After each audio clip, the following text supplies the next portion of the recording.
నువ్వేం భయం పడకమ్మా, అంతా నేను చూసుకుంటాను. ఏమైంది వదినా, ఎందుకు ఏడుస్తున్నావు?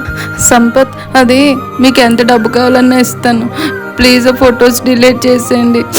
మా ఇంట్లో వాళ్ళు తెలిస్తే నన్ను చంపేస్తారు. అమ్మ స్వాతి, ఏమైంది? అత్తయ్య, ఇది సంపత్ జరిగింది. నేను ఎప్పుడూ అలాంటి ఫొటోస్ దిగలేదు. వాళ్ళు ఎవరో కావాలనే చేస్తున్నారు. మీ అన్నికి తెలిస్తే నన్ను తప్పుగా అర్థం చేసుకుంటాను. నువ్వేం భయం పడకమ్మా, వాడికి తెలియకుండా నేను చూసుకుంటానులే. ఒకసారి నా ఫోటో చూపించు. ఇదిగో సంపత్.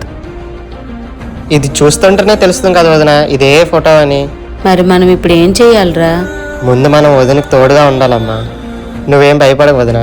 మీకు కూడా ఎవరైనా ఇలా భయపెడితే ముందు భయపడకుండా 1930 నెంబర్ కాల్ చేసి కంప్లైంట్ చేయండి. 1930 నెంబర్ అనేది cyber complaint number. Social media అనేది క్రియేటివిటీకి అవేర్నెస్ అయ్యే ప్లాట్ఫామ్ అవ్వాలి, కానీ బ్లాక్మెయిల్ చేయడానికి కాదు. దయచేసి ఈ వీడియో అందరికీ షేర్ చేయండి. ఆడపిల్ల ఉన్న ప్రతి ఇంట్లోకి ఈ వీడియో వెళ్ళాలి.